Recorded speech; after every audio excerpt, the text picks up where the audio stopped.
উপস্থিত আছেন বরাবরের মতোই আজকে দুজন রাজনীতিক।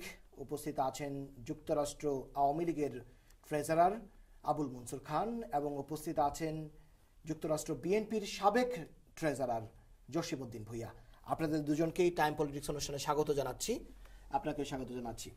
আমি যা বলছিলাম দর্শক, আপনারা জানেন এই অনুষ্ঠানে আমরা সমসাময়িক বাংলাদেশের রাজনীতি নিয়ে কথা বলি এবং আপনারাও এই অনুষ্ঠানে সরাসরি অংশ নিতে পারেন টেলিফোন করে। টেলিভিশনের নিচে স্ক্রলে যে নাম্বারটি যাচ্ছে সেই নাম্বারে টেলিফোন করে আপনারাও সরাসরি এই অনুষ্ঠানে যোগ দিতে পারেন। যুক্তরাষ্ট্রের বাইরে আমেরিকা, নর্থ আমেরিকা, মধ্যপ্রাচ্য, ইউরোপ সহ পৃথিবীর যে প্রান্তে বসে যিনি এই অনুষ্ঠান দেখছেন সবাইকেই স্বাগত জানাচ্ছি আমি হাসানুজ্জামান সাকি। আমরা আলোচনা শুরু করব আবুল মনসুর খান আপনাকে দিয়ে। সেটি হচ্ছে যে আমরা কয়েকদিন আগে দেখেছি যে যুক্তরাষ্ট্র আওয়ামী লীগ একটি সংবাদ সম্মেলন পণ্ড করে দিয়েছে প্রতিরোধের মুখে। রিজভী আহমেদ সিজারের একটি সংবাদ সম্মেলন করতে পারেননি। আমরা সবাই জানি রিজভী আহমেদ সিজার প্রধানমন্ত্রী শেখ হাসিনার তথ্য এবং প্রযুক্তি উপদেষ্টা, যিনি প্রধানমন্ত্রী শেখ হাসিনার ছেলেও। সেই সজীব ওয়াজেদ জয়ের দুর্নীতির তথ্য নিতে এফবিআইকে ঘুষ দেওয়ার চেষ্টা করেছিলেন সেই রিজভী আহমেদ। তারপর তার বিরুদ্ধে মামলা হয়েছে এবং সেই মামলায় দোষী সাব্যস্ত হয়েছে, তাকে জেলে যেতে হচ্ছে। 42 মাসের কারাদণ্ড দিয়েছে যুক্তরাষ্ট্রের ফেডারেল কোর্ট। তো এই বিষয়টি আপনি কিভাবে দেখেন এবং আপনারা যেভাবে প্রতিরোধ করলেন রিজভী আহমেদ সিজারের, তার পরবর্তী সময়ে আপনারা বিএনপিকেও বলেছেন যে তাকে নিয়ে কোনো যদি সংবাদ সম্মেলন করা হয়, তাকে সাপোর্ট দেওয়া হয়, তাহলে বিএনপির সংবাদ সম্মেলনও আপনারা প্রতিরোধ করবেন বলে আমরা শুনেছি। এই বিষয়ে আপনার মন্তব্য জানতে চাচ্ছি। ধন্যবাদ হাসানুজ্জামান সাকি, আপনার আমাকে এখানে আমন্ত্রণ জানানোর জন্য। আপনাকে ধন্যবাদ। আমি সর্বপ্রথমে এই ঐতিহ্যবাহী মার্চ মাসের ঐতিহাসিক পটভূমি ধরে তুলব। 7ই মার্চের বঙ্গবন্ধুর ঐতিহাসিক ভাষণ, 17ই মার্চ বঙ্গবন্ধুর বাঙালি জাতির সর্বশ্রেষ্ঠ বাঙালি জাতির জনক বঙ্গবন্ধু শেখ মুজিবুর রহমানের জন্মদিনের শুভেচ্ছা জানিয়ে এবং 25শে মার্চের কালো রাত্রির বিভীষিকাময় রাত্রির কে বর্ণনা দিয়ে এবং 25শে মার্চের শেষ রাত্রিতে 26শে মার্চ স্বাধীনতার ঘোষণা হিসাবে এই মাসকে আমি একটি ঐতিহাসিক মাস হিসাবে আখ্যায়িত করেছি। এবং আপনি আমাকে যে প্রশ্নটি করেছেন, আপনি জানেন এদেশে একজন কনভিক্টেড আসামি, সে তার কোনো রাইট নেই সে এখানে জনসম্মুখে কোনো কথা বলার বা কোনো সাংবাদিক সম্মেলন করার। সেহেতু আমরা তাকে, অর্থাৎ যুক্তরাষ্ট্র আওয়ামী লীগ তাকে বাধাগ্রস্ত করেছে এবং তার এই অনৈতিক কাজকে আমরা করতে দেইনি। সেই অনুপাতে আমরা বলেছি যে বিএনপির কাজ করবে, তারা তাদের কর্মসূচি নিয়ে তাদের কর্মসূচি তারা করতে পারবে, কিন্তু এই কনভিক্টেডকে নিয়ে এখানে কোনো সভা সমাবেশ করতে দেওয়া হবে না। সেটা আওয়ামী লীগ থেকে ঘোষিত হয়েছে এবং সেই পরিপ্রেক্ষিতেই আমরা প্রস্তুত আছি। জি, আমি আপনার কাছে জানতে চাই যে সেই প্রেস কনফারেন্সটি বিএনপির ছিল না, কিন্তু তারপরেও আমরা কয়েকজন বিএনপি নেতাকে সেই প্রেস কনফারেন্সে দেখেছি এবং সর্বশেষ প্রতিরোধের মুখে সিজার যেমন সংবাদ সম্মেলন করতে পারেননি, তেমনি বিএনপিকেও বলা হয়েছে, সতর্কতামূলক বলা হয়েছে আওয়ামী লীগ যে তারা যদি সিজারের বিষয় নিয়ে সংবাদ সম্মেলন করে তাহলেও সেই সংবাদ সম্মেলনটি তারা করতে দেবে না। এই বিষয়ে আপনার বক্তব্য আমি জানতে চাইবো জসিমউদ্দিন ভূঁইয়া। তার আগে একজন দর্শক আমাদের আলোচনার একদম শুরুতেই টেলিফোন করেছেন, আমরা দেখি যে সম্মানিত দর্শক কি বলেন। আসসালামু আলাইকুম। জি, আমরা শুনতে পাচ্ছি, আপনার নাম এবং পরিচয় দিয়ে আমাদের সঙ্গে কথা বলুন। আমার নাম রফিক বাহার। আমি আওয়ামী লীগের নেতার কাছে একটা প্রশ্ন, একজন প্রধানমন্ত্রী হয়ে কিভাবে প্রতিপক্ষ বিএনপির নেতা কর্মীদেরকে গুলি করতে বলে? জি, এটা। ওকে, আপনাকে অসংখ্য ধন্যবাদ জনাব রফিক বাহার। আপনি কোথা থেকে ফোন করেছেন সেটি জানা গেল না, তারপরে আপনাকে ধন্যবাদ। জসিম ভুইয়া, আপনার কাছে যাচ্ছি। আমি আপনাকে ধন্যবাদ জানাচ্ছি। তার সাথে সাথে স্বাধীনতার মাসে আমি শ্রদ্ধা ভরে স্মরণ করছি শহীদ রাষ্ট্রপতি জিয়াউর রহমানকে, যার ঘোষণার মাধ্যমে আমরা সুন্দর একটি দেশ পেয়েছি। জি, এবং তার সাথে সাথে আমি স্মরণ করছি 30 লক্ষ মা ভাই বোনদেরকে, যাদের আত্মহতির কারণে, যাদের আত্মবিয়োগের কারণে আমরা সুন্দর একটি বাংলাদেশ পেয়েছি। আর তার সাথে সাথে ধন্যবাদ জানাচ্ছি আমি আজকে যারা এই টাইম টেলিভিশনের সম্মুখে বসে এই অনুষ্ঠানটি দেখতে পাচ্ছেন, তাদের সবাইকে আমি যুক্তরাষ্ট্র বিএনপিও আমার পক্ষ থেকে অনেক ধন্যবাদ জানাচ্ছি। আপনার যে প্রশ্ন, ওই প্রশ্ন হলো যে কি উনি বলছেন যে সিজার একজন আসামি, যে আসামি হোক যেটাই হোক, কিন্তু সিজারের এখানে তার মত প্রকাশ করার অধিকার আছে যুক্তরাষ্ট্রে। কিন্তু উনি যার কথা বলছেন সজীব ওয়াজেদ জজ, সে একজন বর্তমানে আমি মনে করি কনভিক্টেড। তার বিরুদ্ধে বর্তমানে $357 মিলিয়ন অভিযোগ রয়েছে। এটা বিএনপির হাতে আছে, এখানে এফবিআইয়ের হাতে আছে, আমরা পত্রপত্রিকায় দেখেছি। It is talk of the world. আমি টক অফ দি আপনার টাউন বলবো না, পুরো পৃথিবীতে এটা যত বাংলাদেশি পত্রপত্রিকা এবং হিন্দি পত্রপত্রিকা সব জায়গায় 357 মিলিয়ন অ্যান্ড সাম চেঞ্জের অভিযোগ তার বিরুদ্ধে রয়েছে। আমেরিকার থেকে শুরু করে, মর্গান স্ট্যানলি থেকে শুরু করে, আপনার চেজ ব্যাংক, সিটি ব্যাংক থেকে শুরু করে, মানে সব জায়গায় তার টাকা এখানে মানে আপনার বিনিয়োগ করা আছে। এগুলো সব বিএনপি এবং এফবিআইয়ের কাছে এখানে সব তথ্য রয়েছে। জি, সম্ভবত আপনি তাকে কনভিক্টেড বলতে চাচ্ছেন না, বলছেন যে তার বিরুদ্ধে অভিযোগ আছে। জি, অভিযোগ আছে তার বিরুদ্ধে, অভিযোগ আছে, কিন্তু এই অভিযোগগুলো তো প্রমাণিত না। প্রমাণ হবে, আচ্ছা, এগুলো প্রমাণ হবে, ও চিরে প্রমাণ হবে। এখন তো মানে আপনার বন্দুক তাদের কাছে, আপনার তারা মানে আপনার যে গোপালগঞ্জের মানে কিছু লোকজন নিয়ে যেভাবে দেশ চালাচ্ছে, দেশ তো চালাচ্ছে না, ঢাকা শহরে কিছু পাহারা বসায় রাখছে। ওইসব পাহারা দিয়ে দেশ চলবে না, এবং দেশ চালাতে হলে সমগ্র বাংলাদেশে কে সমান চোখে প্রধানমন্ত্রী দেখতে হবে। এবং উনি যদি প্রধানমন্ত্রী যদি থাকতে চান, তাহলে উনাকে একটি সুন্দর নির্বাচনের মাধ্যমে আসতে হবে, যে নির্বাচনটি হবে তত্ত্বাবধায়ক সরকারের অধীনে, যেখানে বাংলাদেশের 70% থেকে 80% লোক চায় তত্ত্বাবধায়ক সরকারের মাধ্যমে নিরপেক্ষ একটি নির্বাচনের মাধ্যমে উনি নির্বাচন দিয়ে প্রতিদ্বন্দ্বিতা করে আসুক। বাংলাদেশের মানুষ যদি উনার আওয়ামী লীগকে আবার ম্যান্ডেট দেয়, উনি পুনরায় প্রধানমন্ত্রী হবে, সেখানে আমাদের কোনো বিরোধ নাই। আপনি আবার নির্বাচনের কথা বলছেন, আমরা এই জায়গাতে আবার আসবো আপনার কাছে। আবারও একজন দর্শক ফোন করেছেন, আমরা দর্শকের ফোনটি নিয়ে আপনার কাছে আসবো। আসসালামু আলাইকুম দর্শক, আপনি কি শুনতে পাচ্ছেন আমার কথা? হ্যালো, জি, আসসালামু আলাইকুম। ওয়ালাইকুম সালাম। আমার নাম সানি আহমেদ। আমি আওয়ামী লীগের নেতার কাছে একটা প্রশ্ন করতে চাচ্ছি। জি, একজন প্রধানমন্ত্রী হয়ে শেখ হাসিনা কিভাবে সাংবাদিক সম্মেলনে বলতে পারলেন সাবেক বিএনপি যুগ্ম সাধারণ সম্পাদক কে খালেদা জিয়ার গার্বেজে বস্তা ভরে ফেলে দেওয়ার জন্য? জি, আপনাকে ধন্যবাদ। জি, আপনি সিজারের কথা বলছেন, সিজারের সাথে এখানে সে তার এটা ব্যক্তি, সে বলেছে তার ব্যক্তিগত সাংবাদিক সম্মেলন, এখানে বিএনপির সাথে সে কোনোদিন যোগাযোগ করে নাই। হ্যাঁ, সিজারকে আমি চিনিও না, তার বাপের সাথে আমার পরিচয় আছে, কিন্তু আমরা দাওয়াত পাই নাই। আমরা এখানে 3টা গ্রুপ, শাহাদ হোসেন বাবু, জসিমউদ্দিন ভূঁইয়া, আমাদের একটা গ্রুপ, এরপর জিল্লুর একটা গ্রুপ রয়েছে, আব্দুল লতিফ সম্রাট এবং গিয়াস আহমদ তাদের একটা গ্রুপ রয়েছে। আমরা যখন জ্যাকসনাইটে মিটিং করি, যে কোনো আপনার গ্রুপ আমরা মিটিং করি, এখানে মিটিং করলে আমাদের প্রত্যেকটা গ্রুপের থেকে 100-র উপরে লোক হয় মিটিংয়ে। সেদিন যদি সিজার বা সেই সাংবাদিক সম্মেলনে আমাদেরকে দাওয়াত দিত, আমরা যদি তাদের ওই দাওয়াতে সায় জানাতাম, অবশ্যই আমরা আসতাম। আসলে সেখানে কি অবস্থা হইতো, সেখানে মারামারি হয়ে মানে ফিটাফিটি হয়ে কয়েকজন হসপিটালে যেত, জেলে যেত। কিন্তু আওয়ামী লীগ যে ঘটনা সেদিন ঘটাইছে, ওটার জন্য আমি তীব্র নিন্দা জ্ঞাপন করছি। এটা তাদের কোনোভাবে উচিত না। এটা আমেরিকা আইনের দেশ, এখানে জোর করে কেউ কিছু করতে পারবে না, এটা করার সুযোগে নেই এখানে। আমরা জানি যে এখানে যুক্তরাষ্ট্র বিএনপির অনেকগুলো দ্বিধা বিভক্ত, অনেক দলে বিভক্ত, এটি আপনিও বলেছেন।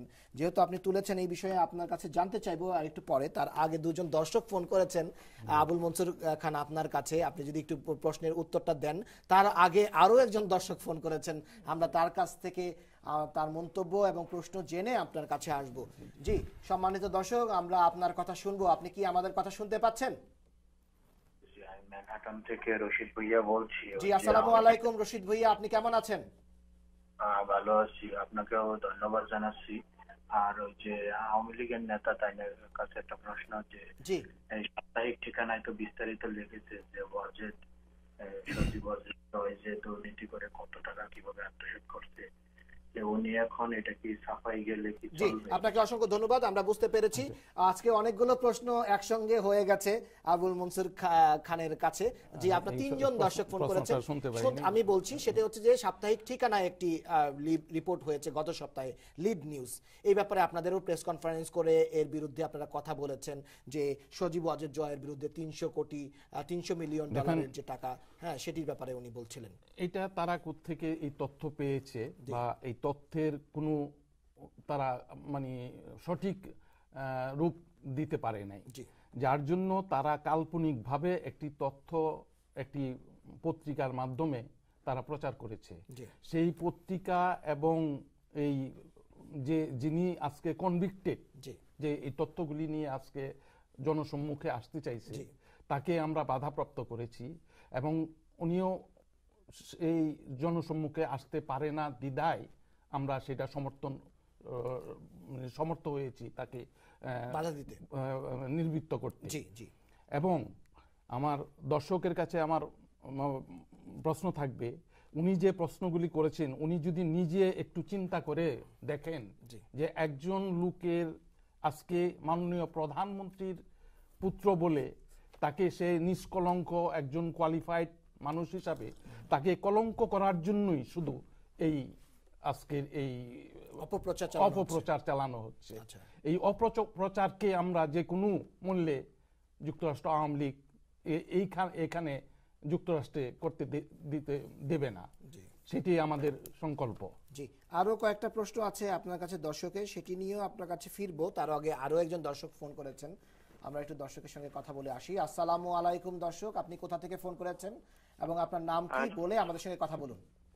জামাইকা থেকে আবু সুরাইম বলছি, বিএনপির লিডার জসিম ওনার কাছে প্রশ্ন যে বিএনপি যে সিটি কর্পোরেশনের নির্বাচনে অংশ নেওয়ার সিদ্ধান্ত নিয়েছেন, আবার একই সঙ্গে আজকে সকাল থেকে বাংলাদেশে হরতালও শুরু হয়েছে, আন্দোলন এবং নির্বাচন দুইটি কাজই চলছে একই স্থানে।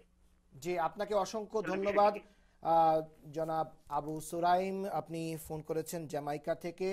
আমি আপনার কাছে আসব এই প্রশ্নের উত্তরটি নেওয়ার জন্য। তার আগে আরো দু একজন দর্শক যে প্রশ্নটি করেছিলেন তিনি বলেছিলেন, সানি আহমেদ তিনি ফোন করেছেন যে খালেদা জিয়ার ভ্যানিটি ব্যাগে এবং গার্বেজের ব্যাগে সালাউদ্দিন আহমেদ আছে। আমরা সালাউদ্দিন আহমেদের প্রসঙ্গটি নিয়ে কথা বলতাম, তার আগে দর্শকই প্রসঙ্গটি শুরু করে দিয়েছেন। আপনি জানেন যে বিএনপির যুগ্ম মহাসচিব আজকে প্রায় 10 দিন ধরে তিনি নিখোঁজ আছেন।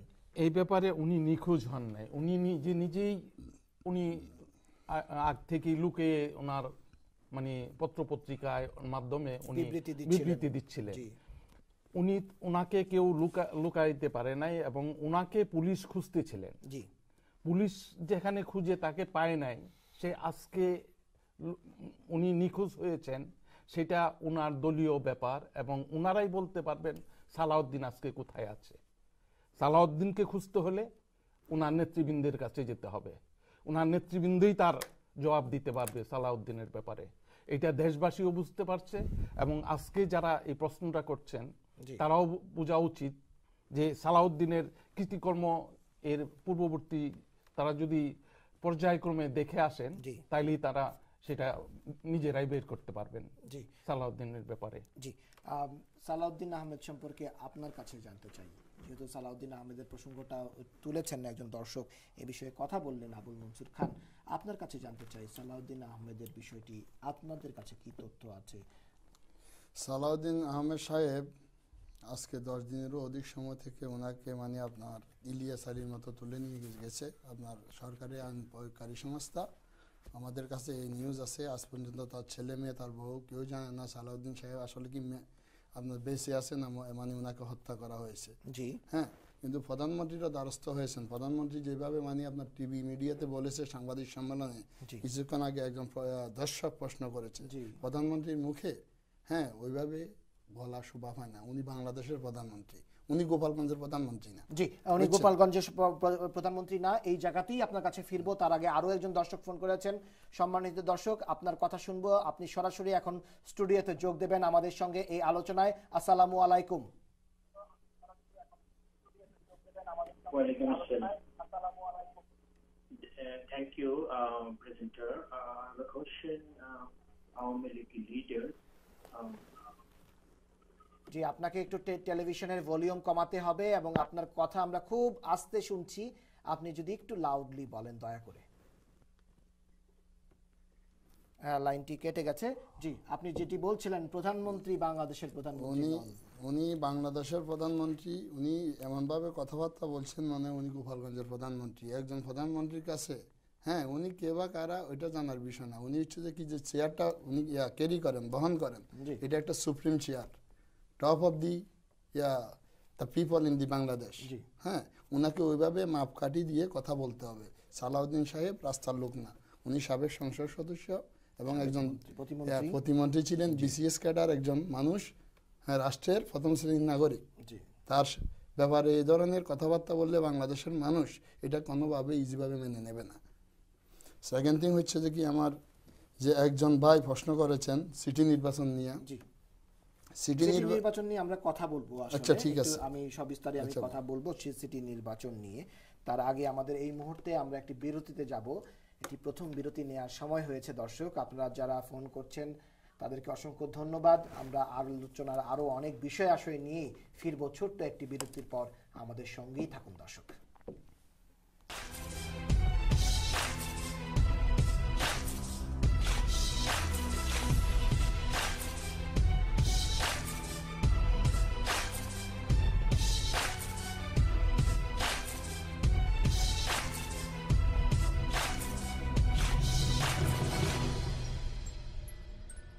ময়ূরিয়া ব্যাংকুয়েট হল অ্যান্ড রেস্টুরেন্ট, যুক্তরাষ্ট্রে বাংলাদেশি মালিকানায় সর্ববৃহৎ পার্টি হল। বিয়ে, জন্মদিন, কনভেনশন, সেমিনার, সুইট 16 সহ যে কোনো অনুষ্ঠানে বুকিং দেবার আগে অবশ্যই একবার ভিজিট করুন ময়ূরিয়া অভিজাত ব্যাংকুয়েট হল অ্যান্ড রেস্টুরেন্ট। 100% হালাল খাবার। ইফতার পার্টির জন্য আমরা বুকিং নিয়ে থাকি। এছাড়াও বাংলাদেশি আয়োজনে যে কোনো অনুষ্ঠানের জন্য 30% ছাড়। ধর্মীয় অনুষ্ঠান, ফান্ডরেজিং, সামাজিক সাংস্কৃতিক অনুষ্ঠানেও রয়েছে বিশেষ ডিসকাউন্ট। বাংলাদেশি ও ইন্ডিয়ান মুখরোচক খাবারের স্বাদ নিন Mayuria banquet hall and restaurant, making your memorable moment more gorgeous and remarkable. আমি ডাক্তার মোহাম্মদ মুকিত। আমাদের দুটি শাখা আছে, একটি জামাইকাতে, একটি ফুলটন স্ট্রিট। আমরা সব ধরনের দাঁত এবং মাড়ির চিকিৎসা করে থাকি। আপনাদের যে কোনো প্রয়োজনে আমাদের কাছে আসতে পারেন। আপনারা যত্ন সহকারে আন্তরিকতার সাথে আপনাদের সেবা দেবেন।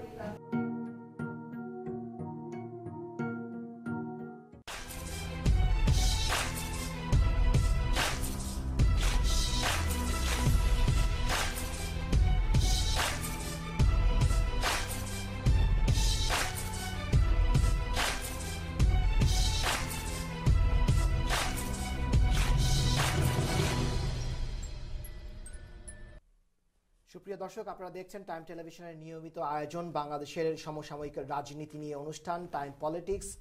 সঙ্গে আছি আমি হাসানুজ্জামান সাকি এবং সঙ্গে আছেন সম্মানিত দুজন অতিথি, যুক্তরাষ্ট্র আওয়ামী লীগের কোষাধ্যক্ষ আবুল মনসুর খান এবং উপস্থিত আছেন যুক্তরাষ্ট্র বিএনপির কোষাধ্যক্ষ জসিমউদ্দিন ভুইয়া। আমরা আলোচনার এই পর্যায়ে একটু ঢাকা সিটি কর্পোরেশন নির্বাচন নিয়ে কথা বলতে চাই। বাংলাদেশের যে চলমান রাজনৈতিক পরিস্থিতি চলছে এর মধ্যে ঢাকা সিটি কর্পোরেশন নির্বাচন এবং চট্টগ্রাম সিটি কর্পোরেশন নির্বাচন একটি ভিন্ন মাত্রা দিচ্ছে। আপনি যদি একটু বলেন আমাদেরকে, বাংলাদেশ সরকার এখন কোন পরিস্থিতিতে ঢাকা সিটি কর্পোরেশন এবং চট্টগ্রাম সিটি কর্পোরেশন নির্বাচনের উদ্যোগ নিলেন? দেখুন, এটা ঢাকা সিটি কর্পোরেশনের নির্বাচনটি একটি এলাকা নির্ধারণের জন্য এটি এতদিন ঝুলেছিল এবং সেটা কুঠে একটা কেসও হয়েছিল। সেই কেসের পরিপ্রেক্ষিতে, সেটা নিষ্পত্তি হওয়ার পরিপ্রেক্ষিতে এখন নির্বাচন কমিশন তার নির্বাচনী তফসিল ঘোষণা করেছেন এবং সেই অনুপাতে ইলেকশন হবেন। এখানে সরকার একটি দলের থেকে নির্বাচিত, সেই দল থেকে দুজনকে নমিনেশন দিয়েছেন। সেই নমিনেশন অনুপাতে সিটি কর্পোরেশনের নির্বাচন হবে। এখানে যদি বিএনপি সে এই নির্বাচনে অংশগ্রহণ করে, জনগণের দ্বারা যদি তারা মানে আসতে চায়, জনসম্প্রীতি যদি তাদের থেকে থাকে, তাহলে তারা অবশ্যই এই নির্বাচনে পার্টিসিপেট করবে, এটাই আমরা আশা করি। এবং আওয়ামী লীগ এখানে তার কোনো মানে নিজস্ব কোনো গতি দিয়া এই নির্বাচনকে নিয়ন্ত্রণ করবে না।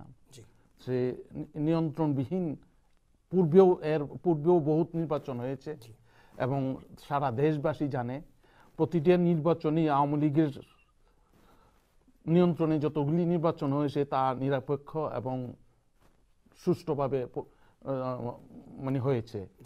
সেই পরিপ্রেক্ষিতে এবারও নির্বাচনটা হবে। জি, আমরা কথা বলছিলাম ঢাকা সিটি কর্পোরেশন এবং চট্টগ্রাম সিটি কর্পোরেশন নির্বাচন নিয়ে। এই মুহূর্তে আপনি যে দর্শক আমাদের সঙ্গে যোগ দিচ্ছেন তিনি তাকে অনুরোধ করছি আপনার নাম এবং পরিচয় দিয়ে আমাদের সঙ্গে কথা বলুন। আসসালামু আলাইকুম। Okay, walaikum assalam. This is Priya Singh from Manhattan, and I have a question for the Awami League. Mansoor Khan. Yeah. I wanted to know why is the politics in Bangladesh is so corrupt? Why are there so many people dying? Why are there so many strikes? And why are there so many riots going on in Bangladesh? জি, আপনাকে অসংখ্য ধন্যবাদ যে প্রশ্নটি করেছেন Manhattan থেকে আমাদের সম্মানিত নারী দর্শক। বাংলাদেশের রাজনীতিতে এত দুর্নীতি কেন, বাংলাদেশের রাজনীতিতে এত মানুষ মারা যাচ্ছে কেন, এই প্রশ্নের উত্তরটি আপনি কিভাবে দেবেন? প্রশ্নটি আপনার কাছে করেছে সম্ভবত আমাদের সম্মানিত নারী দর্শক এই বিবেচনা করে যেহেতু আপনি এখন সরকারি দলের প্রতিনিধিত্ব করেন। দেখুন, এই প্রশ্নটি আমাকে করেছেন ঠিকই, কিন্তু এই প্রশ্নটির উত্তর একমাত্র বিএনপি দিতে পারবে। আজকে বিএনপির নেত্রী যিনি এই হত্যাকাণ্ডগুলি ঘটিয়ে যাচ্ছেন, উনি আজকে, আমি যদি বলি যে তিনবার উনি বিগত দিনে প্রাইম মিনিস্টার ছিলেন, দেশের প্রাইম মিনিস্টার ছিলেন, তখনও তিনবার উনি দুর্নীতির চ্যাম্পিয়ন হয়েছিলেন এবং সেই চ্যাম্পিয়ন আজকেও উনি সন্ত্রাসবাদ এবং এই জ্বালাও পোড়ার এবং নিরীহ মানুষকে মারানোর চ্যাম্পিয়ন, বিশ্বের নেতৃবৃন্দের মধ্যে উনিও আজকেও যদি যান আজকেও চ্যাম্পিয়ন হবেন। ওনাকে এই আখ্যা আমি দিতে পারি। উনি শুরু করেছেন আজকের রাজনীতিতে গুপ্ত হত্যা, এই সন্ত্রাসবাদ এবং মানুষকে নির্দয়ভাবে পুড়িয়ে এই মানুষকে, নিরীহ মানুষকে, একটি রাজনৈতিক দলের একটি নেতাকে উনি মারেন নাই, একটি কর্মীকে উনি মারেন নাই। উনি ওনার দল অথবা ওনার যে অনুসারীরা আজকে ওনার এই কর্মকাণ্ডটা চালাচ্ছে নিরীহ একদম খেটে খাওয়া মানুষের উপর, তাদেরকে মেরে আজকে দগ্ধ করছে।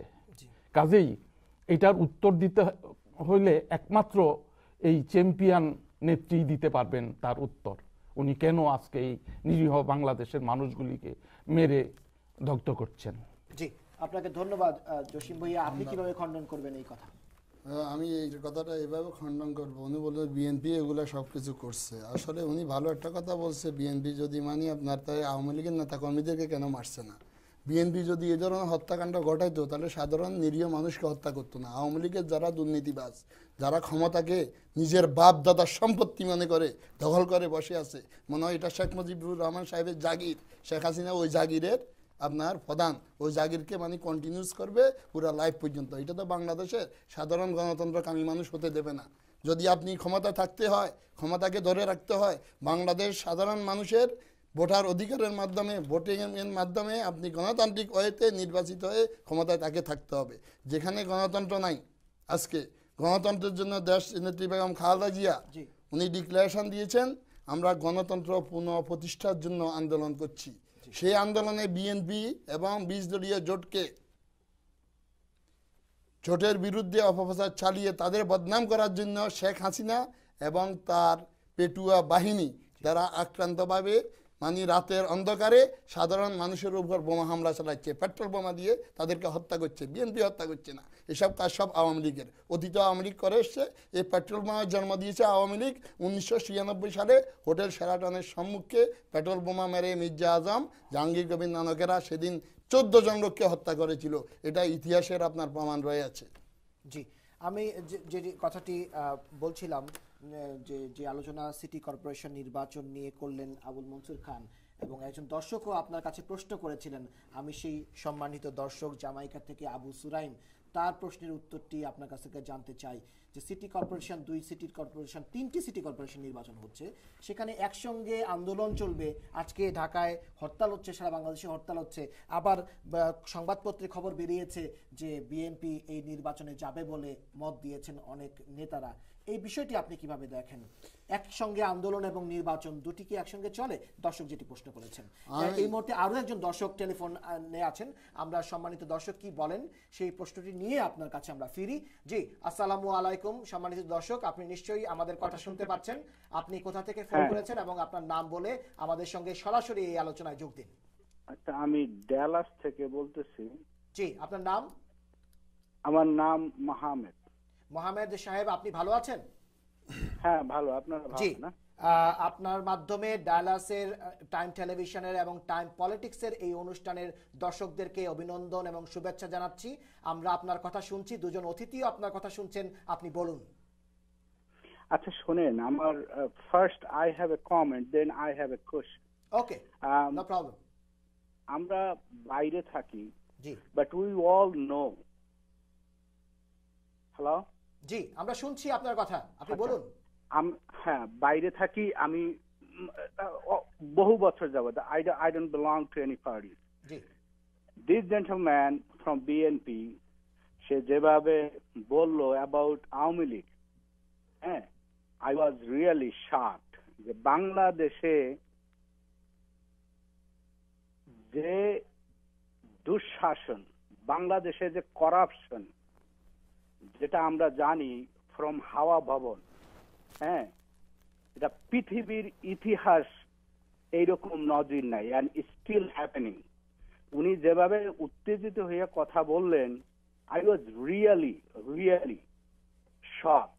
আপনার প্রশ্নটা কি আমরা শুনতে পারি এখন? আচ্ছা, প্রশ্নটা হয়েছে কি শোনেন, প্রশ্নটা হয়েছে যে একজন মন্ত্রী, প্রধানমন্ত্রী ছিলেন 3 বার, হ্যাঁ, তার যাচাই বাছাই থেকে যে বাংলাদেশ স্বাধীন হইতো না, it is not for Sheikh Mujibur Rahman.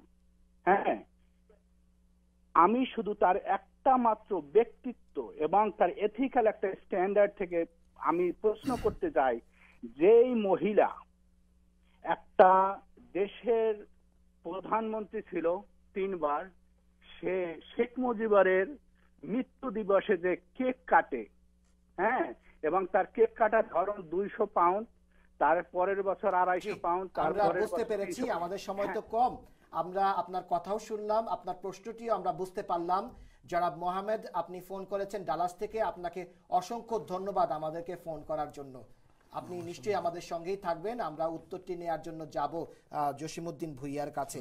আমরা কথা বলছিলাম প্রথমে আবু সুরাইম জামাইকার দর্শক আপনাকে যে প্রশ্ন করেছিলেন, আমরা সিটি নির্বাচন নিয়ে কথা বলছিলাম, তারপরে আমরা ডালাসের এই সম্মানিত দর্শকের কথাটা শুনবো, উত্তরটি জানবো। আমি ধন্যবাদ জানাচ্ছি জনাব আবু সুলাইমানকে, যে নির্বাচন, সিটি নির্বাচনের যে প্রশ্নটা উনি রেখেছেন। আবু সুরাইন, আপনাকে অনেক অনেক ধন্যবাদ। আসলে এখন তো আমাদের আন্দোলন চলছে গণতন্ত্র পুনঃ প্রতিষ্ঠা করার জন্য।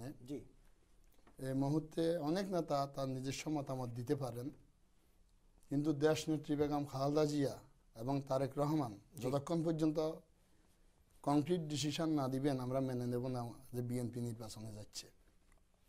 আচ্ছা, ওটা যারা বলছে, যারা এসব বিবৃতি দিয়েছে, ওইসব নেতাদের নিজস্ব মতামত, এটা বিএনপির মতামত না।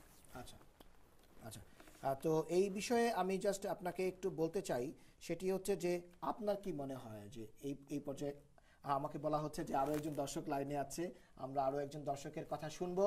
যে সম্মানিত দর্শক, আপনি আমাদের সঙ্গে স্টুডিওতে এই মুহূর্তে যোগ দেবেন সরাসরি, আপনি আপনার নাম এবং পরিচয় দিয়ে আমাদের সঙ্গে কথা বলুন। আসসালামু আলাইকুম। ওয়ালাইকুম আসসালাম। আসসালামু আলাইকুম। জি, ওয়ালাইকুম আসসালাম।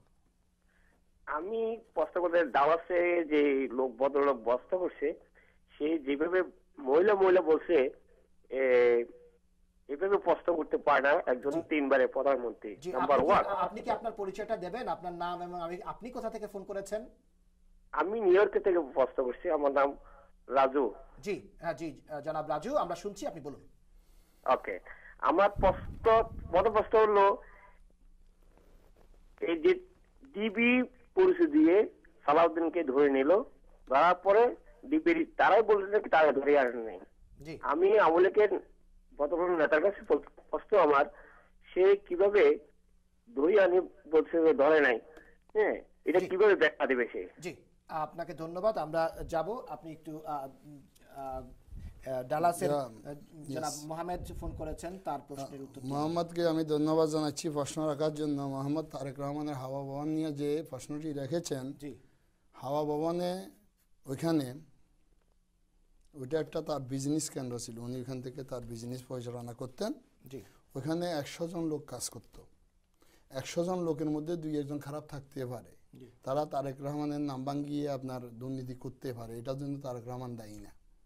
আপনি এখানে একটা অফিস মেনটেন করেন, আপনার অফিসে 100 কর্মচারী আছে, কারণ তার মধ্যে যদি 2-1 জন যদি দুর্নীতিগ্রস্ত, এটার জন্য কি আপনি দায় নিতে পারেন পুরা মানে আপনার চিফ হয়ে? না, আপনি নিতে পারেন না। তো সুতরাং আমি মনে করি যে ফখরুদ্দিন মঈনুদ্দিন তারা বলেছিল তারেক রহমান বাংলাদেশ থেকে হাজার হাজার কোটি টাকা দুর্নীতি করে বিদেশে পাচার করেছে। ফখরুদ্দিন মঈনুদ্দিন 3 বছরেরও অধিক সময়, প্রায় 29 মাসের মতো ক্ষমতায় ছিলেন। 3 বছরের মতো তারা শত চেষ্টা করেছে, তারেক রহমানের একটি দুর্নীতির মামলাও তারা প্রমাণ করতে পারেন নাই তারেক রহমান দুর্নীতি করেছে। বর্তমান সরকার ফখরুদ্দিন মঈনুদ্দিনের আশীর্বাদ নিয়ে ক্ষমতায় আসছে পিছের দরওয়াজা দিয়া, সামনে দিয়ে আসতে পারে নাই। পিছের দরওয়াজা দিয়ে এসে আজ পর্যন্ত তারেক রহমানের বিরুদ্ধে একটি মিথ্যা মামলা পর্যন্ত তারা প্রুফ করতে পারে না যে তারেক রহমান দুর্নীতি করেছে আজ পর্যন্ত।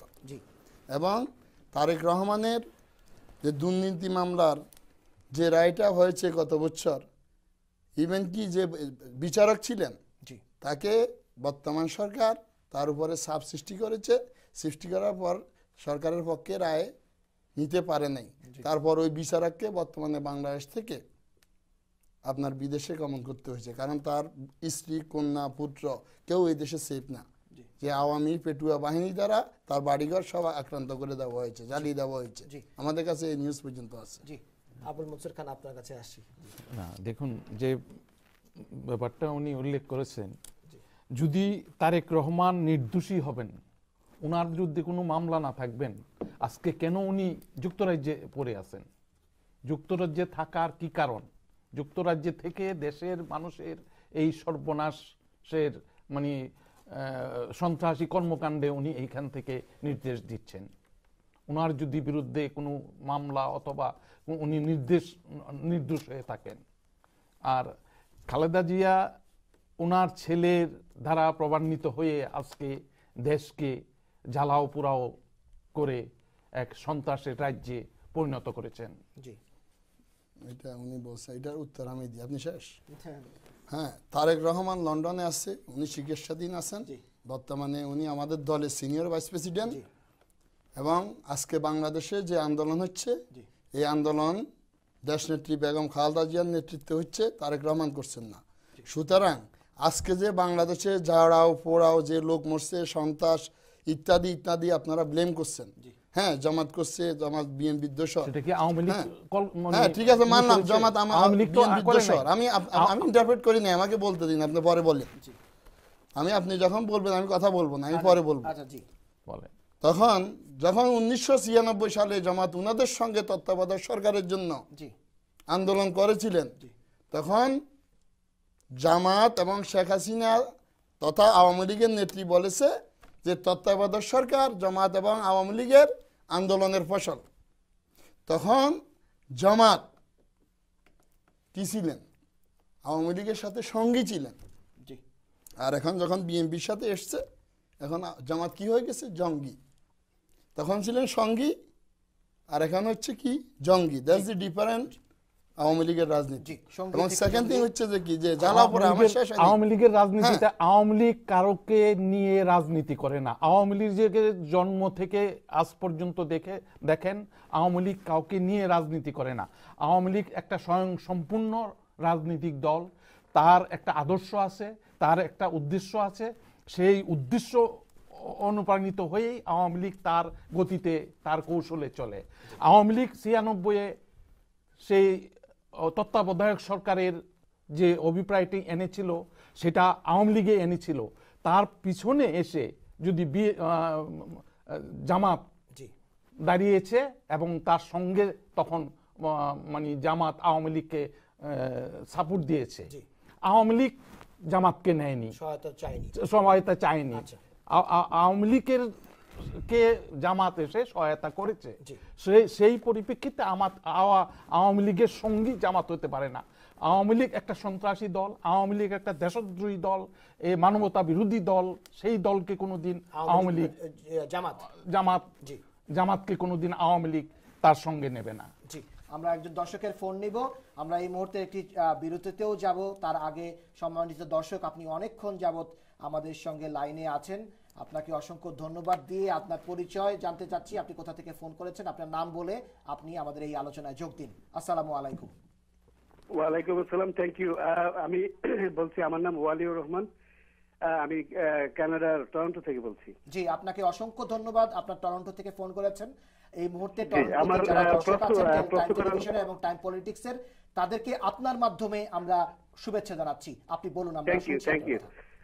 আমি প্রশ্ন করার আগে একটু বলেনি, এই ডালাস থেকে কিছুক্ষণ আগে মোহাম্মদ নামে এক ভদ্রলোক ফোন করলেন, এন্ড উনি ফোন করে বললেন যে he doesn't belong to any political party, কিন্তু তার প্রত্যেকটা কথার মধ্যে একটা পলিটিক্যাল পার্টির সুর প্রতিধ্বনিত হচ্ছিল। এনিওয়ে, এইভাবে মানে একটা নিরপেক্ষতা মানে ভাব ধরে তারপরে ফোন করে একটা সে বিরোধী দলের নেত্রীকে কতক্ষণ করলো, হাওয়া ভবন সম্পর্কে অনেক কিছু বললো। যাই হোক, ওটা আমি বলতে চাই না। আমার প্রশ্ন হলো, আওয়ামী লীগ ভদ্রলোকের কাছে, আমি ওনার নামটা মনে করতে পারতেছি না, ওনার কাছে আমার প্রশ্ন যে উনি যে এতক্ষণ এই এতগুলি কথা বলতেছে, আমি শুনতেছিলাম সবকিছুই, এই মূল সমস্যাটার দিকে ওনারা না গিয়ে ওনারা শুধু ওই জ্বালাও পোড়াও, পেট্রোল বোমা ইত্যাদি ইত্যাদি উপসর্গগুলির কথা বলতেছে। তো উনি কি মনে করেন যে এই যে সমস্ত এই কেওয়াসগুলি সৃষ্টি হচ্ছে, যে প্রবলেমগুলি সৃষ্টি হচ্ছে, সেই প্রবলেমগুলি কি আওয়ামী লীগ নিজে সৃষ্টি করে নাই 5 জানুয়ারির ইলেকশনটা দিয়ে? আপনাকে অসংখ্য ধন্যবাদ জনাব ওয়ালিউর রহমান, আপনি কানাডা টরন্টো থেকে ফোন করেছেন। আপনি চমৎকার ভাবে আপনার মন্তব্য এবং আপনার একটি প্রশ্ন করেছেন। এই প্রশ্নটি নিয়ে আমরা আবুল মনসুর খানের কাছে ফিরব। তার আগে আমরা এই মুহূর্তে ছোট্ট আরো একটি বিরতিতে যাব। দর্শক যারা সঙ্গে আছেন, সঙ্গেই থাকুন।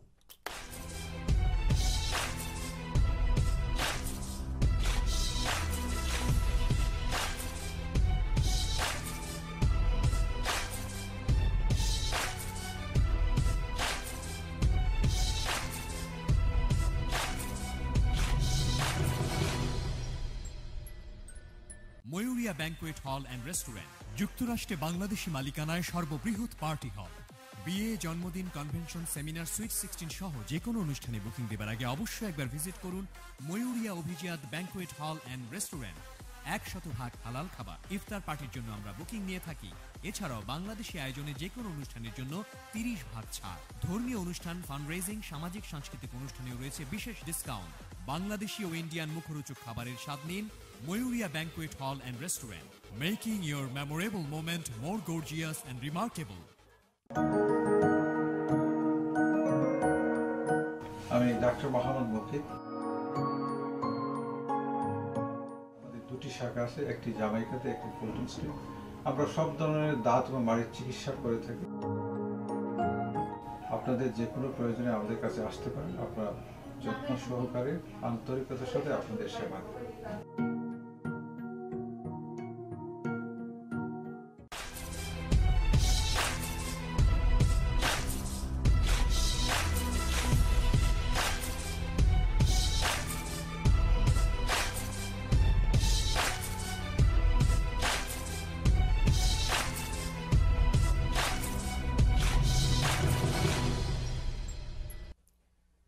সম্মানিত সম্মানিত দর্শক, আপনারা দেখছেন টাইম পলিটিক্স অনুষ্ঠান। আমরা আলোচনা করছি সমসাময়িক বাংলাদেশের রাজনীতি নিয়ে। উপস্থিত আছেন দুজন সম্মানিত অতিথি, যুক্তরাষ্ট্র আওয়ামী লীগের ট্রেজারার আবুল মনসুর খান এবং উপস্থিত আছেন যুক্তরাষ্ট্র বিএনপির সাবেক কোষাধ্যক্ষ ট্রেজারার জসিম উদ্দিন ভূঁইয়া। আমরা আলোচনায় যাব। দর্শকরা অনেক ফোন করেছেন, অনেক প্রশ্ন আমাদের কাছে আছে, সময়ও শেষ হয়ে যাচ্ছে। তার আগে এই মুহূর্তে আরও একজন দর্শক আপনি লাইনে আছেন, আপনাকে আমরা এখন সরাসরি স্টুডিওতে আনবো। আপনি আপনার কথা বলবেন, তার আগে অবশ্যই আমরা আপনার কাছ থেকে আপনার নাম এবং পরিচয় জানতে চাইব। আসসালামু আলাইকুম। হ্যালো, লাইনটি কেটে গেছে। আমরা আপনার কাছে আসি। যে টরন্টো থেকে আমাদের সম্মানিত দর্শক ফোন করে বলেছিলেন ওয়ালিউর রহমান, তিনি আপনার কাছে প্রশ্ন রেখেছেন। ওয়ালিউর রহমান সাহেব, ধন্যবাদ আপনাকে। এই যে আজকে রাজনৈতিক সংকট যে জ্বালাওপোড়া হচ্ছে, এটি কি রাষ্ট্র ক্ষমতায় আওয়ামী লীগ আছে? আওয়ামী লীগ রাষ্ট্র ক্ষমতায় আছে, আওয়ামী লীগ এড়াতে পারে না। আওয়ামী লীগ তার জন্য রাষ্ট্র ক্ষমতায় থেকে মানুষকে নিরাপত্তা দেওয়ার দায়িত্ব আওয়ামী লীগের। সেই পরিপ্রেক্ষিতেই আওয়ামী লীগ এর যে এনফোর্সমেন্ট আছে তা দিয়ে তা প্রতিরক্ষায় উনি নিয়োজিত করেছেন। সেই এবং দেশবাসীও দেখতে পাচ্ছে আজকে এটার কারণ কি এবং কেন বেগম খালেদা জিয়া উনার একটি অফিস কক্ষে বসে এই সন্ত্রাসী কার্যক্রম পরিচালনা করছেন। উনি যদি সেটা আজকে রোধ করতে চান, উনি ইচ্ছা করলেই পারেন। একমাত্র উনার কাছে এই সমাধান আছে। ওনাকে আজকে এই দেশবাসীর কাছে যদি যেতে হয়, উনি প্রধানমন্ত্রী হতে চান, উনি ক্ষমতায় যেতে চান। ক্ষমতা যেতে হলে এই দেশের মানুষের শক্তি দ্বারা যেতে হবে, জনগণ দ্বারা যেতে হবে। জনগণের কাছে উনি যদি ফিরে আসেন, জনগণের কাছে যদি উনি যান, তাহলে জনগণই একমাত্র পারে ওনাকে ক্ষমতায় দিতে। আজকে আওয়ামী লীগ ক্ষমতায় এসেছে সেই জনগণের দ্বারা। জনগণ আওয়ামী লীগকে পুনরায় নির্বাচিত করেছে, সেই জন্য আওয়ামী লীগ আজকে ক্ষমতায় আছে। আওয়ামী লীগের জানমাল এবং দেশের মানুষের জানমালের রক্ষায় আওয়ামী লীগ তার যথাসাধ্য চেষ্টা করে রক্ষা করছে। এবং ওনার শেষের প্রশ্নটা আপনি করেছিলেন যে মুক্তিযুদ্ধ নিয়ে। জি, আমি সেটা নিয়ে আপনার সঙ্গে কথা বলবো। তার আগে আমরা একজন দর্শক আছেন টেলিফোনে এই মুহূর্তে যোগ দিয়েছেন, আমরা সম্মানিত দর্শকের সঙ্গে কথা বলবো। আসসালামু আলাইকুম সম্মানিত দর্শক, আপনি আপনার নাম এবং পরিচয় দিয়ে আমাদের সঙ্গে কথা বলুন। আপনি কি শুনতে পাচ্ছেন আমার কথা? হ্যালো, আসসালামু আলাইকুম। হ্যালো সম্মানিত দর্শক, আপনি কি শুনতে পাচ্ছেন? হ্যালো হ্যালো জি, লাইনটি মনে হয় আবার কেটে গেছে। আমরা আলোচনা শেষ দিকে চলে এসেছি। আমি একটু খুব সংক্ষেপে আমাদের হাতে আরো ধন্যবাদ জানাচ্ছি, আপনার কাছ থেকে জানতে হবে। জি, আমি মনসুর সাহেবকে ধন্যবাদ জানাচ্ছি। উনি জনগণের কথা বলেছেন, পুনর্নির্বাচনের কথা বলেছেন। আসলে কি বলেছেন পুনর্নির্বাচিত হয়েছে? আপনি বলেছেন আওয়ামী লীগ জনগণের দ্বারা পুনর্নির্বাচিত হয়ে ক্ষমতায় এসেছে। হ্যাঁ, পুনর্নির্বাচিত হয়েছেন। যেখানে কোনো নির্বাচনে হয় নাই 153 সিটে, 153 সিটে কোনো নির্বাচনে হয় নাই। তারা বিনা নির্বাচনে ওইখানে তাদের নিজস্ব লোকদেরকে বসিয়ে রেখেছেন। এবং 143 সিট যেখানে অনলি ফর 5% থেকে 6% ভোট পড়েছে। আমরা এখান থেকে দেখেছি অনেক কেন্দ্রে মানে কুকুর শুয়ে আছে, সেখানে মানুষও নেই। যে এখন তো ওনারা আবার ডিজিটাল, তো ডিজিটালের মানে আপনার যুগে আমরা বাংলাদেশে কি হচ্ছে প্রতি সেকেন্ডে প্রতি মুহূর্তে আমরা দেখতে পাচ্ছি। তো এখানে আমি মনসুর সাহেবের সাথে ডিফার করছি, বাংলাদেশে কোনো নির্বাচন হয় নাই। আর আপনি জনগণের কথা বলছেন, আপনার নেতৃত্ব জনগণের কথা শুনছে না, জনগণের কাছেও নাই। আপনার নেত্রী ঢাকা কেন্দ্রিক গোপালগঞ্জের কিছু লোকজনকে ক্ষমতায় বসিয়ে বাংলাদেশের মানুষকে গোলাম মনে করতেছে, যে সারা জীবন বাংলাদেশের মানুষকে তারা পিটিয়ে চেঁচিয়ে তারা ক্ষমতা থাকবে। বাংলাদেশের মানুষ তারা বাংলাদেশকে ভালোবাসে, তারা বাংলাদেশকে এই পাকিস্তানি বাহিনীকে পিটিয়ে তাদের বিরুদ্ধে যুদ্ধ করে জিয়াউর রহমানের নেতৃত্বে বাংলাদেশকে স্বাধীন করেছিল। এত ইজিভাবে বাংলাদেশকে আপনার মানে আপনার নেত্রী আপনার হাতিয়ে নিতে পারবে না। আমরা আরেকজন দর্শকের কাছে যাব। সম্মানিত দর্শক, আসসালামু আলাইকুম, আপনি কি শুনতে পাচ্ছেন আমার কথা? হ্যালো, আসসালামু আলাইকুম। হ্যালো, জি, লাইনটি কেটে গেছে। আচ্ছা, আমি একটু জানতে চাই এই প্রসঙ্গের বাইরে, সেটি হচ্ছে যে আপনারা দুজনেই, আপনি আবুল মনসুর খান, আপনি এবং জসিমউদ্দিন ভুইয়া দুজনেই শুরু করেছেন এই স্বাধীনতার মাসে আমাদের আত্মদানকারী শহীদদের স্মৃতির উদ্দেশ্যে তাদেরকে শ্রদ্ধা জানিয়ে আপনারা আপনাদের বক্তব্য শুরু করেছিলেন। দুজনেই আপনারা বক্তব্য দিয়েছেন। আপনি বলেছেন জাতির জনক বঙ্গবন্ধু শেখ মুজিবুর রহমানের সৃষ্টি না হলে এই বাংলাদেশ হতো না। আবার অন্যদিকে জসিমউদ্দিন ভুইয়া বলেছেন স্বাধীনতার ঘোষক শহীদ রাষ্ট্রপতি জিয়াউর রহমানের জন্ম না হলে এই দেশের স্বাধীনতা এভাবে আসতো না। মুক্তিযুদ্ধ নিয়ে আমরা কথা বলছি। আমরা মুক্তিযুদ্ধের মাধ্যমে স্বাধীন একটি দেশ, আপনারা স্বাধীন ওই দেশের নাগরিক হয়ে এই দেশে এখন প্রবাস জীবন যাপন আমরা করছি নানান কারণে। মুক্তিযুদ্ধ নিয়ে কথা বলছি, কিন্তু দুজন দুরকম ভাবে আমরা শুরু করেছি। এই যে মুক্তিযুদ্ধ নিয়ে একটি মৌলিক বিষয় নিয়ে যে বিভাজন, সেই বিভাজনটি কেন বলে মনে হয় আপনার কাছে? দেখুন, আপনি যে প্রশ্নটি করেছেন এটার কোনো বিভাজন নেই। একটি দেশকে স্বাধীনতার লগ্নে আনতে যেয়ে বঙ্গবন্ধু শেখ মুজিবুর রহমান 1947 থেকে এই দেশের মানুষের জন্য, বাঙালি জাতির জন্য কাজ করে আসছেন এবং আস্তে আস্তে ধাপে ধাপে এই দেশের মানুষকে তৈরি করেছেন। 1947 সালে দেশ বিভাগের পরে থেকেই মুসলিম করে পাকিস্তান এনেছেন। পাকিস্তানের পরে যখন উনি উপলব্ধি করলেন বাঙালি জাতিকে নিষ্পেষণ এবং নিপীড়ন এবং পশ্চিমারা যখন তা বৈষম্যমূলক আচরণে নিপীড়িত করছে, তখনই এই বঙ্গবন্ধু হোসেন শহীদ সোহরাওয়ার্দীর মাধ্যমে এই মানুষকে সংগঠিত করেছেন এবং ধাপে ধাপে আপনি বলেন 49-এর যখন মার্শাল ল আসলো ও 62-তে যখন শিক্ষা আন্দোলন শুরু হলো, তারপরে 66-তে 6 দফা দিল এবং 69-এ গণঅভ্যুত্থান হলো, 70-এ ইলেকশন হলো এবং 71-এ এসে বঙ্গবন্ধু স্বাধীনতার ঘোষণা করলেন। এটা একদিনের বাসির ফুসেলে অথবা কারো ঘোষণায় এখানে এই স্বাধীনতা আসে নাই। স্বাধীনতাটা এসেছে বহু দিনের সংগ্রামে, 23 বছরের সংগ্রামে এবং 23 বছরের সংগঠিত করে বাঙালি জাতিকে সংগঠিত করে 1971 সালের 26শে মার্চ বঙ্গবন্ধু তার স্বাধীনতা ঘোষণা করেন। তারই পরিপ্রেক্ষিতে এই আজকে আমরা স্বাধীন দেশের নাগরিক, একটি পতাকা পেয়েছি, একটি দেশ পেয়েছি। আমরা আরেকজন দর্শকের সঙ্গে কথা বলবো। সম্মানিত দর্শক, আপনি কি আমার কথা শুনতে পাচ্ছেন? আসসালামু আলাইকুম। আমার নাম শারাফত হোসেন বাবু, আমি ওয়াশিংটন থেকে। আমার প্রস্তুতি আওয়ামী লীগের জনাব আবুল মনসুরের কাছে।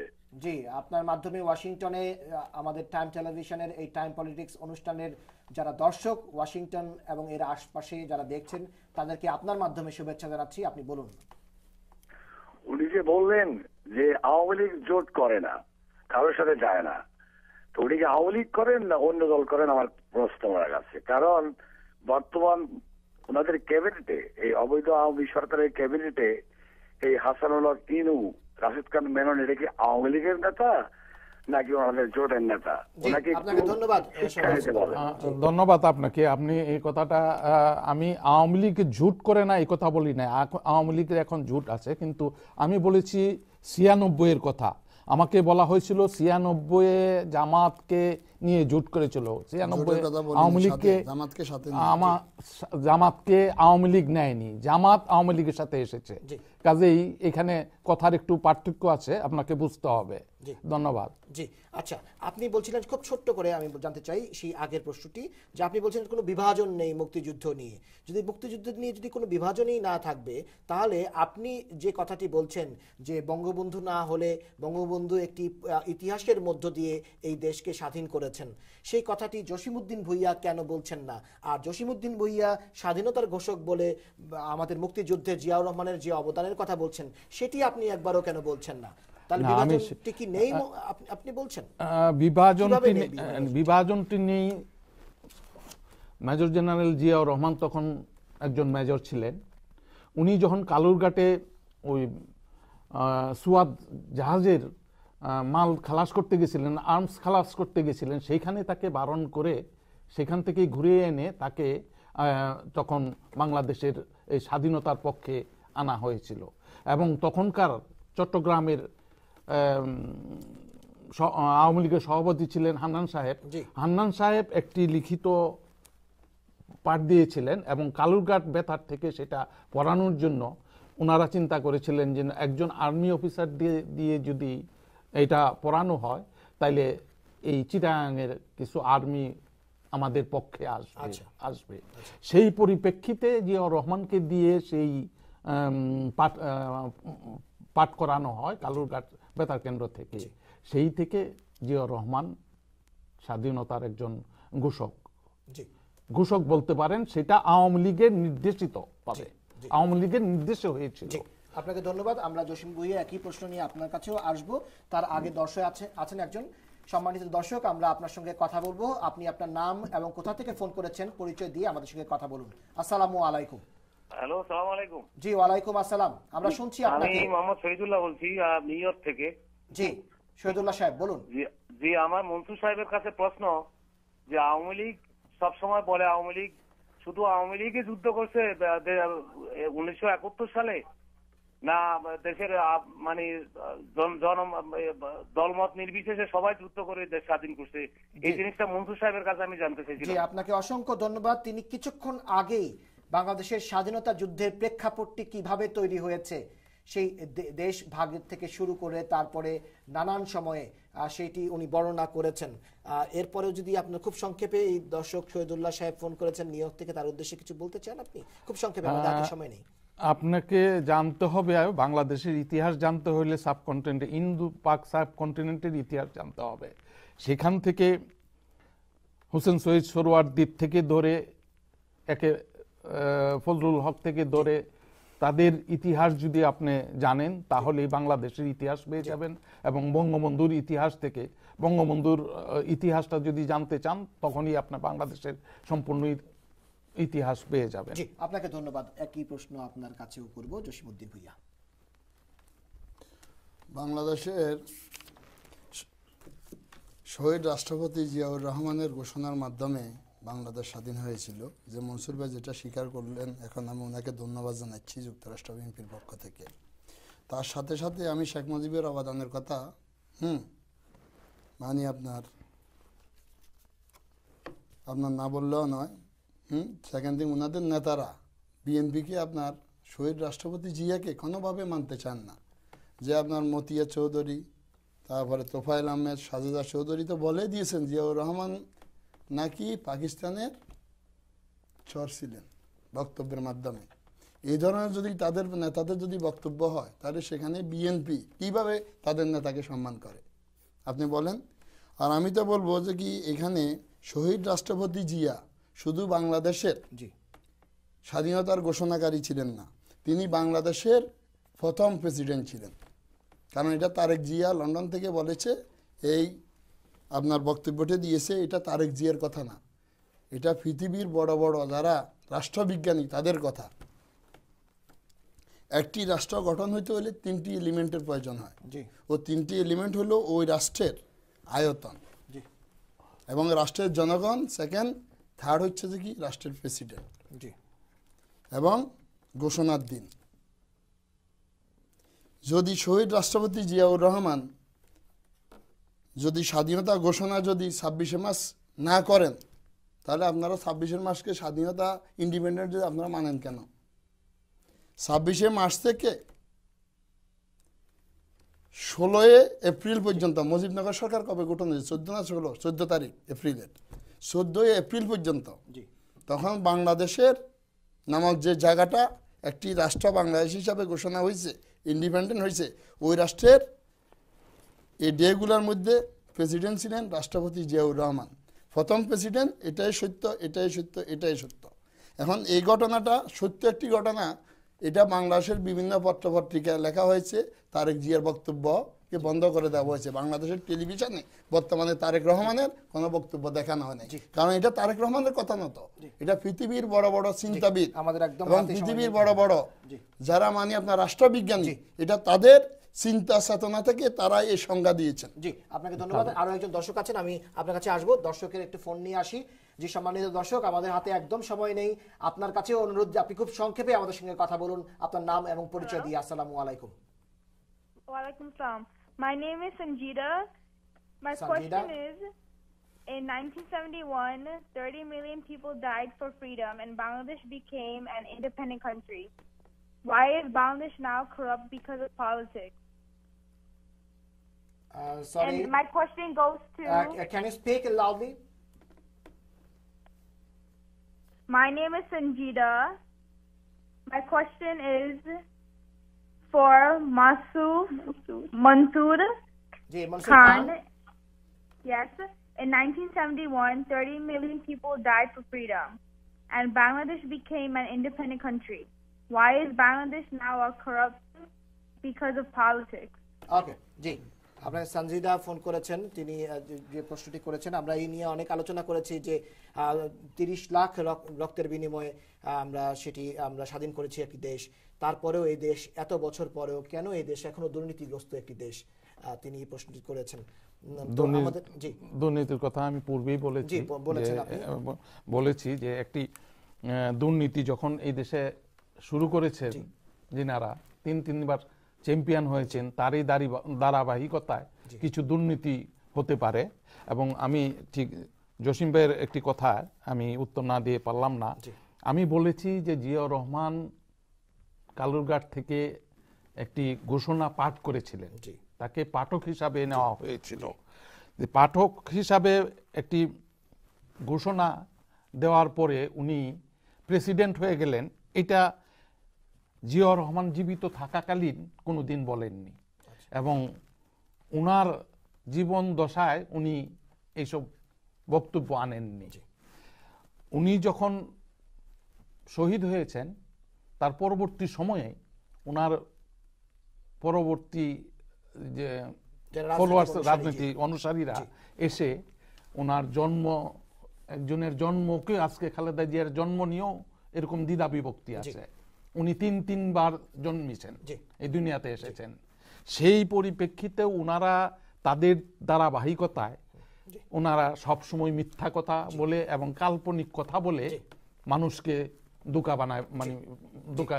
আপনাকে অসংখ্য ধন্যবাদ আবুল মনসুর খান এবং ধন্যবাদ জসিমউদ্দিন ভুঁইয়া, আপনাকেও। আমাদের হাতে আর সময় নেই, জি তাহলে একেবারে 10 সেকেন্ড, 1 সেকেন্ড না 10 সেকেন্ডে দেন। আপনারা প্রুফ করেন যে পৃথিবীর যেসব মানে বিজ্ঞ রাষ্ট্রবিজ্ঞানীরা যে সংজ্ঞা দিয়েছে জিয়াউর রহমান এবং বাংলাদেশের স্বাধীনতাকে নিয়ে, আপনাদের সরকারকে বলেন এটা প্রুফ করতে জিয়াউর রহমান যে আমাদের প্রুফ করা আছে, এই বাংলাদেশের প্রথম রাষ্ট্রপতি ছিলেন না, এটা আমাদের প্রুফ করা আছে এবং বাংলাদেশের ইতিহাসে আছে। বাংলাদেশের ইতিহাস বিকৃত কারা করেছে? ইতিহাস বিকৃত করেছে আপনারা, আপনাদের দ্বারা ইতিহাস বিকৃত করেছেন। আমাদের আওয়ামী লীগ কোনোদিন বিকৃতিতে যায়নি। সম্মানিত দর্শক, আমরা আলোচনা শেষ করব। আমরা এই আলোচনাতেও যেহেতু আমরা একটা সুরাহা পৌঁছাতে পারলাম না, অনেক বিষয় নিয়ে দ্বিমত রয়েছে, এটি সত্যি। বাংলাদেশের মুক্তিযুদ্ধ, বাংলাদেশের ইতিহাস নিয়ে নানানজন নানান রকম কথা বলছেন, এ নিয়ে অনেক ধরনের বিভাজন তৈরি হচ্ছে। আজকে 44 বছর পরেও আমাদের এই কথাগুলো শুনতে হচ্ছে।